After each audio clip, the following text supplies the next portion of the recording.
Fala galerinha do xadrez, tudo beleza? 2025 começou especial para o Magnus Carlsen, ele que manteve o seu título de campeão mundial, acabou compartilhando inclusive com os amigos, e aqui também, então campeão mundial com certeza, o ano do casamento, que história é essa? Compartilhou com os amigos? Ué, o Carlsen tá nessa fase da vida, né? Ele tá nessa fase boa, acabou de casar, compartilha título de mundial com os amigos, tá numa fase boa o Magnus Carlsen, né?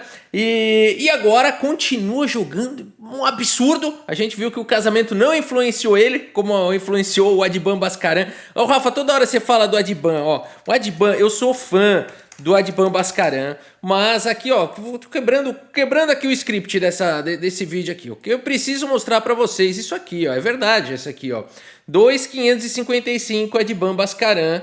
Não era assim tempos atrás, antes dele casar, olha só, pré-casamento. Adban 2.630, 2015, 2.700, 2.701 em maio. Casou, né? Aí começou aqui, que ano que ele casou? Quer ver, ó? 2021, será que foi outubro de 2021? Vamos ver aqui, ó, Bhaskaran, não vai ter a data. Adban Bhaskaran Wedding, vamos ver quando é que foi. Aqui, ó, tem a festinha do Bhaskaran, cadê? Tem a data, não? Aqui... Cadê aqui, ó? Bhaskaran, My Wife Helps Me. Cadê aqui, ó? Vamos achar. Olá, olá! Eu tô falando, galera. 15 de novembro de 2021. Vocês viram o gráfico aqui, ó. Ó, até aqui tava indo, 2.672. Novembro. Olha daqui pra frente o que aconteceu, galera. O rating despencou, simplesmente isso, despencou. Foi-se o tempo em que o Adban Bhaskaran era um super grande mestre. Mas certamente ele é uma pessoa mais feliz hoje em dia. Que bela foto, o casamento aqui indiano, né? Então eu tô muito feliz aí pelo Adban Bhaskaran, mas para algumas pessoas o casamento ajuda nos esportes. E para algumas pessoas não, mas não significa que foi para pior, né? Às vezes a pessoa tá contra as prioridades de vida, tá feliz da vida, tá contra as atividades e o xadrez fez parte da vida dele, vai fazer a vida toda, não tem como, né? Mas de uma outra maneira. Muito bem, meus amigos. E será que pro Magnus Carlsen chegou esse momento? Tudo indica que não, né? Tudo indica que é uma companheira que tá aí com o Magnus Carlsen já há algum tempo e vai junto nos torneios e apoia ele e tá junto e tal. Então a gente tem visto que não tem influenciado até agora em nada aí o Magnus Carlsen. Agora é o seguinte, meus amigos, também não exagera. H4 foi jogado aqui pelo Magnus Carlsen. Tudo bem que o adversário tem um rating bem baixo, né? 2.737. Ô, Rafa, menos de 0,01% das pessoas do mundo tem esse rating. É altíssimo. O seu não tá nem perto disso. É verdade. O meu ali, 2.200, numa boa fase 2.300, né? Tá muito longe de 2.700. Mas esse rating é bem baixo, perto aqui do Magnus Carlsen. 3.300, mas ele tem quase 600 de rating a mais. É um absurdo esse cara, né? Por isso ele joga a abertura que ele quiser aqui. Ele jogou H4. Vamos ver em 2025 Magnus Carlsen indo para essas aberturas malucas. D5 foi jogado, D4, cavalo em F6, E3, bispo em F5, F3 jogado pelo Magnus Carlsen, só não pode jogar E6 aqui, hein? Já leva aqui, cai essas armadilhas do tipo Caro-Kann, né? E o bispo fica preso, tá vendo? A força do H4, ó, preparou já o H5, o F3 justifica o H4 aqui, hein? A partida segue com H5, respeitou aí o Carlsen, e agora C4 ataca o centro. E6 faz a proteção, com a certeza de que não virá G4, cavalo C3. C5, opa, aqui abrindo a posição, vamos para loucuras, hein? CD5, ED5, bispo D3, combate as casas claras. Temos trocas e o cavalo desenvolve aqui para a casa de C6. Carlsen segue trazendo o cavalo de G para E2. A casa que sobrou para esse cavalo H3 também seria possível, né? Cavalo H3 também é um lance possível nessa posição. O Carlsen preferiu vir para a casa de E2 para deixar a casa de F2 para o rei, né? Porque aqui se ele joga cavalo H3 vai manobrar provavelmente para F2 ou F4, né? F2. Enfim, aqui o Carlsen preferiu jogar dessa maneira. Bispo E7 foi jogado, bispo D2, roque coloca o rei em segurança, rei F2 coloca o rei, não exatamente em segurança, mas talvez, quem sabe um dia. A partida segue com torre em C8 e agora a torre de A em D1, dando suporte aqui no centro, né? Queira ou não, você fala assim, ele tá atacando em D5? De certa forma tá, né? Pode abrir aqui no futuro e o ataque vai ser feroz. Por isso, torre E8 foi jogado, G3 jogado aqui pelo Carlsen, dá suporte para o peão de H4, talvez liberando a torre para outros encargos. Bispo D6 foi jogado e aqui rei G2, coloca o rei um pouco mais aí em segurança. C por D4, E por D4, a dama vem para B6, ataca o peão de B2, ataca o peão central e o Carlsen faz o quê? Bispo G5, exclama, se eu pudesse exclamar a mil, porque o Carlsen deixa o peão de B2, parte para cima do cavalo, numa linha que não é muito fácil de se jogar.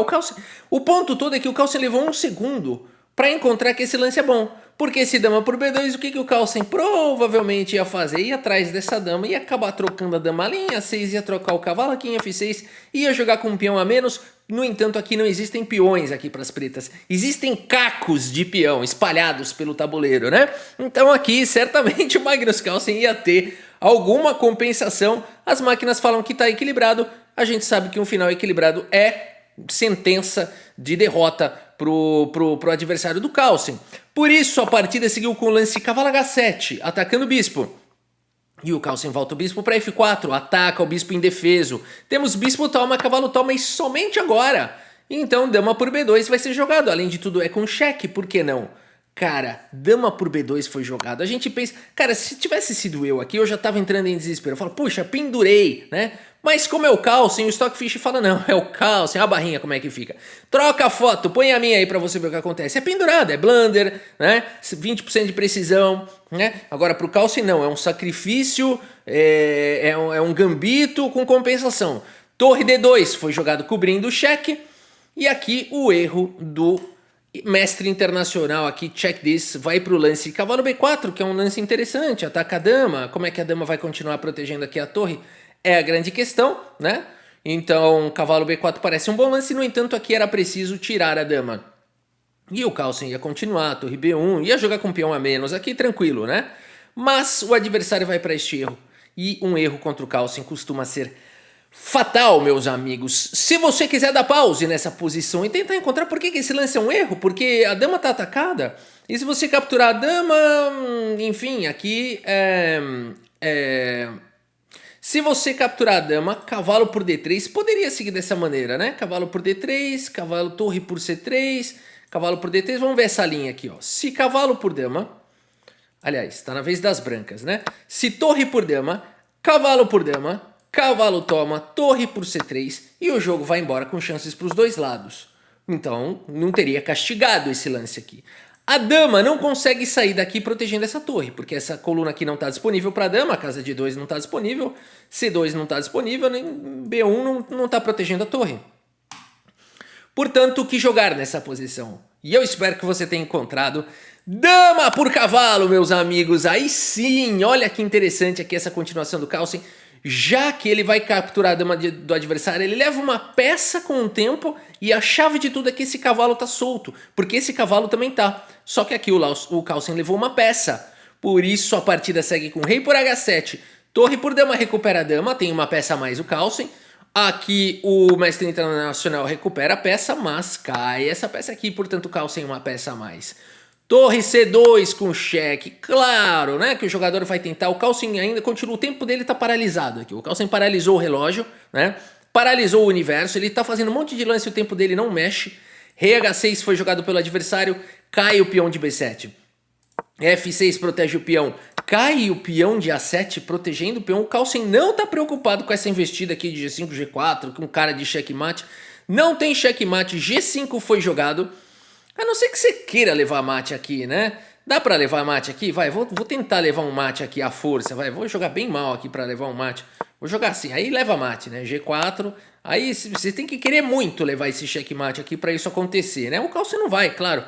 Por isso, o peão toma foi jogado, e peão toma, e agora não tem mais, né? Porque o peão de H é quem tem que dar suporte para G4 e não de F, então não tem como dar mate mais aqui, até porque o rei ganha a casa de H4 aqui no futuro, então aqui não tem mate, esquece isso. E por isso nessa posição o Magnus Carlsen joga simplesmente com o lance torre A6, meus amigos, com o cavalo por H5 ao toque já no pré-move, e por isso, EM check this for... Abandona aqui a partida. Abandonou porque não dá mais, meus amigos. Tem que tirar o rei, vai cair o peão. É uma peça a mais, é muito peão a mais. Não dá. Cara, o Magnus Carlsen começou com H4 a partida, é bizarro. A gente vê o gráfico que a abertura é ingrata, né? Olha, o gráfico já começa zoado aqui para as brancas, né? Já tem essa bordinha aqui para as pretas, mas essa bordinha nunca cresceu muito. Aqui cresceu um pouquinho, vai. Tava começando a dar um pouquinho ruim pro Carlsen, mas aí é o que acontece sempre. O Carlsen joga mais rápido, joga mais preciso e no primeiro erro é castigo para cima do adversário. 93.1 pro Carlsen, vamos ver aqui, ó. Jogou para 3,5.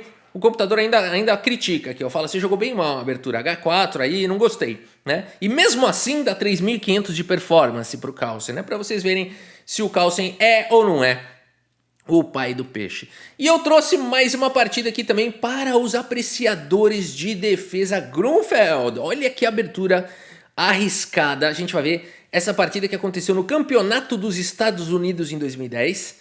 E ela é muito interessante. Começamos aqui com o peão dama, galera. Vamos direto para a defesa Grunfeld aqui, ó, nessa linha principal, tá bom? As brancas têm um centro maravilhoso, mas nem tudo são flores no xadrez, né? Porque todo lance que você faz traz alguma conquista, mas também te cria alguma fraqueza. Não é assim no mundo dos negócios? Como é que é o negócio? SWOT, análise SWOT, não é isso? Forças, fraquezas, oportunidades e ameaças, babá. No xadrez também, né? Cada lance que você faz, você vai em busca de alguma coisa, mas também cria fraquezas. Então aqui, as brancas têm que sustentar esses peões, né? Por isso o bispo G7 foi jogado, bispo C4 e aqui C5, já tentando desequilibrar essa estrutura. Cavalo vem para casa de E2, deixando o peão de F móvel, aqui diferente de cavalo F3. Roque foi jogado, roque e cavalo C6, peso no peão central. Bispo em E3 chega para proteger, bispo G4, cuidado, F3 na marra, porque o cavalo está protegendo, galera, pontos importantes. Cavalo A5, uma linha ultra ardida, é teórica. A gente está no lance 11, a teoria aqui vai até o lance 23, para vocês terem ideia do nível técnico dessa partida, tá bom? Já jogado por grandes jogadores, Topalov, Shirov, né, quem mais já jogou isso daqui? Bom, vários, Aronian, Levo Aronian. Bispo D3 foi jogado aqui pelas brancas, colocando o bispo em segurança, afinal de contas o bispo estava aqui ameaçado pelo cavalo, e deixando esse bispo atacado. E aqui as pretas me vêm com essa bomba C por D4. Ok, peão retoma, o bispo está atacado, mantendo esse bispo atacado, e o bispo volta para casa de E6, provocando esse lance D5, deixando a torre. Será que as brancas vão ter coragem de fazer isso? É possível jogar com torre C1, deixar aqui o peão de A2, depois jogar um dama A4, vai para uma outra linha super ardida, tá?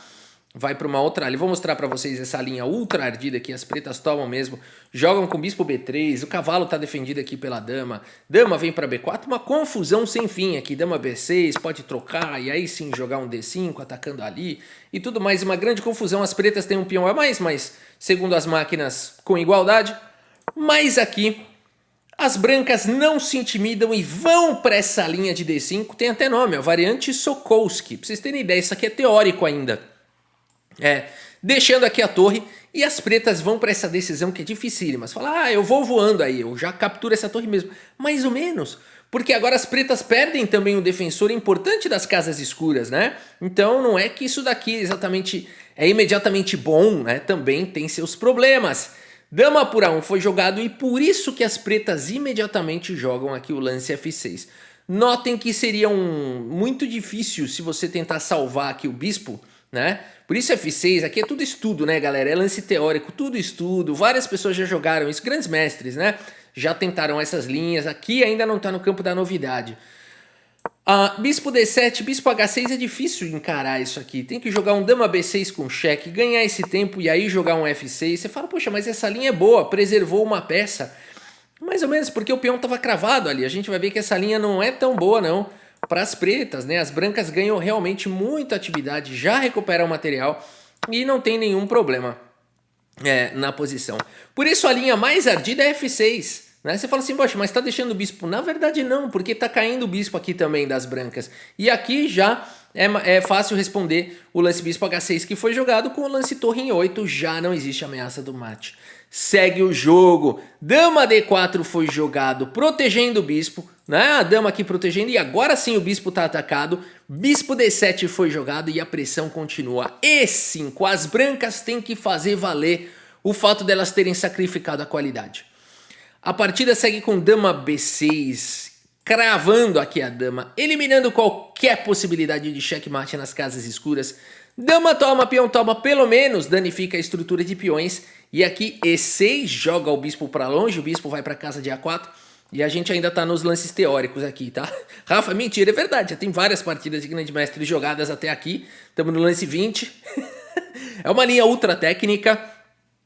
Mas eu vou apontar uma novidade teórica que poderia ter sido jogada aqui e não foi, tá? Com o uso de computadores, eu consegui descobrir uma variante aqui super legal. A partida seguiu com cavalo C3, por enquanto ainda tá na teoria. B5, usando aqui o peão dobrado, né? Jogando o peão aqui no meio dessa galera. E aqui a turma joga, todo mundo que jogou essa posição já, jogou o lance cavalo por B5 aqui de brancas. Não, novidade teórica do tio Milk aqui, ó. D6, meus amigos, que é isso? Esse lance da casa de D5 para o cavalo. É difícil você fazer isso, por isso tem que analisar com a engine, né? Mas você primeiro vai proteger o peão e agora o cavalo vem para casa de D5, o bispo tá sem atividade, o ataque em F6 vai chegar e as brancas têm aqui certamente um bom contrajogo e uma boa posição. Aqui as pretas continuam com um peão a mais, mas as brancas têm o par de bispos, tem um peão passado avançado, é ainda uma batalha muito interessante para acontecer. No entanto, a partida seguiu com o lance ainda teórico, cavalo por B5, que não é o melhor, olha só, a barrinha cai, né? Então tá aí, tá aqui a chave da posição, tem que jogar esse D6 aqui. Cavalo por B5 foi jogado, torre de em D8, o melhor lance colocando pressão no peão central. O cavalo volta para C3 atacando todo mundo. E aqui sim a gente vai começar a sair do campo da teoria. Já teve uma partida no lance 23 que chegou nessa mesma posição. E o lance jogado foi bispo em 8. Quem jogou isso foi Eric Golubovic e o Vanderlei Luvic. Os dois caras de 2.500, 2.400. E as pretas ganharam, tá? Mas nessa partida foi diferente, porque seguiu com o lance bispo C6. Mais uma vez o tema do bispo solto aqui, então você vai ir para uma variante onde vai trocar peça. Por isso o bispo E4 foi jogado, mantendo o bispo atacado e protegendo o peão. E aqui o bispo volta para E8. Diferente de voltar o bispo direto, essa linha empurra o bispo para cá. E aqui torre B1 ataca o peão. Torre de A em C8, cavalo atacado, bispo volta para proteger, antes que seja tarde também, vai que vem um G5 aí daqui a pouco, não sei. Cavalo C4 ataca o bispo, bispo em E1 mantendo a defesa do cavalo, e aqui o lance F5. E nessa posição, meus amigos, xadrez é um jogo difícil demais, a barrinha tá falando que tá equilibrado. Mas o lance que tem que ser feito para manter essa barrinha no equilíbrio é surreal. Não foi jogado, a partida seguiu com bispo D3 e daqui para frente as pretas começam a ter alguma vantagem. Vamos ver se vai conseguir carregar essa vantagem. Mas aqui o melhor lance é a torre por peão. Fala, mentira, Rafa, as brancas já estão quase sem material aqui, vai sacrificar um bispo agora do nada? Mas a continuação é interessante. Torre por E7. Aqui, se peão por peão, as brancas estão ganhas, com uma torre a menos. Ganhas, com uma torre a menos. Como assim? Cavalo aqui, ó, tá caindo tudo. Mas aqui, cavalo em F6. Rei F8 atacando a torre.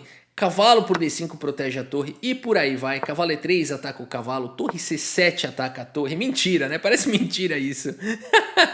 Porque agora não dá tempo de tomar aqui o cavalo, né? Tá caindo a torre. E aí, enfim, a gente teria... uma linha como essa, um final melhor aqui provavelmente para as brancas. Ainda assim um final difícil, mas segundo máquinas melhor para as brancas. Por isso aqui não dá, por isso a posição é tão bizarra, né? Não dá para tomar F3, teria que jogar um cavalo D6 e assim vai aqui com a análise de computador. A gente cairia numa linha ultra rara aonde as brancas jogam de fato aqui com uma torre a menos e o Stockfish vai dando aqui que tá com chances para os dois lados. É uma torre por 4 peões, né? Uma situação raríssima e o computador fala que sim, dá para jogar isso e no final das contas, se bem jogado, né? Aquelas linhas de computador realmente aqui, mas se bem jogado cairia aí no final. Se as pretas fizerem a partida perfeita, talvez possam sonhar com uma vitória. Ainda assim, o computador não acredita que é possível ganhar um final desse aqui de pretas, tá? Entre seres humanos eu acho que tem jogo, tem chance das pretas ganharem, mas seria a melhor chance aqui das brancas. Mas a partida seguiu com bispo D3 e não com esse lance fantástico e mentiroso torre por B7. Bispo D3 foi jogado e agora sim, cavalo vem para casa de E3, pressão no peão central. Cai o peão de B7, cai o peão central. O problema é que caiu um peão central, esse G6 ficou fraco agora. Temos trocas, bispo volta para E2 e aqui torre em E5 ataca todo mundo. Rei em F1 protege essa galera, mas não tem jeito. Cai o peão de E6 e as pretas agora igualaram a questão aqui dos peões, né? Igualaram aí a questão dos peões e tem uma qualidade a mais, uma torre por um bispo. Vamos ver esse final. Nada fácil ainda, meus amigos. Isso aqui mostra como o xadrez é um jogo de manobra, de paciência, né? Não fica achando que você tá ganho aqui não, de negras, viu? Ainda tem muito jogo pela frente. Torre B4 foi jogado. Bispo vem para F7. Cuidando aqui da casa, porque aqui existia a ameaça de bispo C4, né? Você fala assim, vou atacar aqui na ala do rei. Já leva aqui um bispo C4, não leva não? Não, o computador acha a solução para tudo aqui. Bispo C4, seguido o quê? De bispo B5. Tem um contragolpe aqui, eu não tinha visto essa. Caramba, até isso tá rolando aqui nessa posição. Quando você pensa que você ganhou aqui com o bispo C4, na verdade você cravou essa torre. Podia ter deixado essa armadilha, né? Aí, na verdade, são as pretas que estão cravando aí então essa foi boa. Mas a partida seguiu com o bispo F7, não querendo assumir esses riscos. E aqui A4 dispara o peão passado. Torre C2, pressão no bispo. O bispo fica em segurança. Torre C1 ataca esse cara. O bispo faz a proteção. Torre E5 foi jogado. Torre D4, temos o bispo em E6. Rei vem para F2. Torre C2 ataca o bispo duas vezes. E agora? Aqui tem que bloquear, né? O bispo ou torre. O lance jogado foi torre D2. Temos trocas e torre D5, bispo atacado, bispo vai para E3, rei F8, rei vem pro jogo, bispo B6. A esperança das brancas agora tá nesse cara aqui, né? Porque as brancas continuam com uma qualidade a menos, mas existe esse peão passado que é muito perigoso. Ele pode sim avançar e forçar as pretas a terem que sacrificar uma peça. E aí pode ser que dê boa para as brancas. Aqui tem muita luta. Torre D2, rei E1, a torre atacada vem para C2, F4 dispara o peão. Bispo C4, forçando trocas, nada disso. Bispo vem para F3, E6 foi jogado, dando suporte aqui. Tudo que as pretas querem é trocar esse bispo. G3 foi jogado, cai o peão de H2, mas agora a torre ficou fora de jogo. Bispo F2 foi jogado, bispo D5, cara, que bispo é esse, né? Esse bispo de casas claras tá sofrendo, ele tá desde o começo da partida quase pendurado, quase saindo do jogo, mas ele vai se mantendo, ele é o cara, meu. Bispo D1 foi jogado, rei E7. A5 dispara o peão, bispo vem para B7 e controla, rei vem para casa de F1, dá suporte para casa de G1, bispo G2 com cheque, rei vem para casa de E2, torre H1 ataca o bispo e aqui rei D2, dando a casa de E2 para o bispo. Bispo volta para B7, temos o lance bispo B6, H6 foi jogado, bispo em E2 dá suporte para o peão avançar e agora? Agora o lance que exclama torre em A1, segurando o avanço do peão, temos o lance rei E3, torre em A3 com cheque, rei D4 e aqui a hora da verdade, meus amigos. A hora da coragem. O jogador de negras segue com o lance torre por peão, fazendo um upgrade para esse cara. Esse cara aqui, ele era um peão da torre, um peãozinho que só andou uma casa na partida toda, da coluna H, da coluna da torre. Esses peões da coluna da torre são os caras que ninguém dá muita bola, não. Mas agora ele ganhou, ele sofreu um upgrade aqui, né? Ele virou um peão passado aqui, um peão passado, um peão que vai disparar rumo à alegria, rumo à promoção. Por isso, A6 foi jogado e agora o que fazer? Bispo por A6, meus amigos, não é possível isso. E esse cara aqui continua varrendo o tabuleiro. Bispo por A6 foi jogado. As brancas têm 2 bispos por uma torre, em geral isso é melhor para as brancas. No entanto, as pretas têm muitos peões a mais. E esse cara é um peão passado. H5 foi jogado, rei E5. H4 sem perder tempo. Bispo em F2. Opa, aqui esse peão aqui pode ser capturado, hein? Posição difícil, porque se você errar aqui, por exemplo, torre em G4, a torre pode ficar presa, né? Bispo aqui, torre G2. Bispo, na verdade, cai o peão passado. E aqui talvez as brancas se segurem aqui, né? Com essa pressão toda e tal. Não tem cheque. As brancas têm um bom contrajogo aqui. Não pode errar. Não pode errar. Torre H3 é o único lance da posição. E agora a partida segue com o lance bispo C4 pressionando o peão de E6. Torre H2 ataca o bispo. Bispo G1, não dá tempo do peão avançar. Torre G2 foi jogado. Bispo com cheque. Rei F7, cai esse peão com cheque. Vocês pensam que o xadrez é fácil? Aqui rei G7 foi jogado e aqui bispo em E7. As brancas estão reagindo. Se cair esse peão aqui, as pretas não ganham mais. E nesse momento, O jogador de negras tem uma ideia incrível. Se você quiser dar pause nessa posição e tentar encontrar um plano infalível aqui, um plano infalível, é claro que tem alguns lances bons, né? Se você pensou em torre G4, tudo bem, vai postergar a luta, né? Vai poltergeist a luta. Se você pensou aqui em H3, tudo bem, também deve ser um bom lance, mas tem um jeito de correr risco zero. Risco zero para arrematar aqui a partida. E eu espero que você tenha encontrado aqui o bonito lance, meus amigos. Torre em E2 com cheque.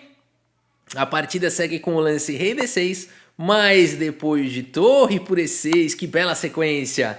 Vinay Bhat, jogador de brancas, abandona aqui a partida. Abandonou porque não dá, mas esse é o arremate risco zero, né? Porque aqui você vai capturar o bispo no próximo lance, então o rei tem que capturar essa torre e o peão dispara para alegria. E o bispo não pode parar o peão por conta desse cara aqui, né? Esse cara aqui, a culpa toda é dele, a culpa é toda sua. A partida não teria nem como parar, porque o bispo tenta parar aqui o peão com o bispo aqui em H4, mas o peão dispara. Quando o bispo chega em G3 é tarde demais, escorregou. E esse peão da coluna H seria, né, o cara que se transformaria aqui na peça mais poderosa. Na poderosa não, mais atuante, né? Poderoso é o rei, a dama tem a sabedoria, né? A sabedoria total, né? O poder não é nada sem a sabedoria, por isso o rei e a dama. Meus amigos, vamos dar uma olhada aqui no relatório do chess.com. E aqui a gente tem então 89.7, 93.4, jogou melhor aqui o Kudrin, né? E fez uma excelente precisão, é uma partida muito emocionante aqui, né? Espero que vocês tenham gostado aqui das partidas e do vídeo. Muito obrigado pela sua audiência, um grande abraço para todos vocês e até a próxima, valeu!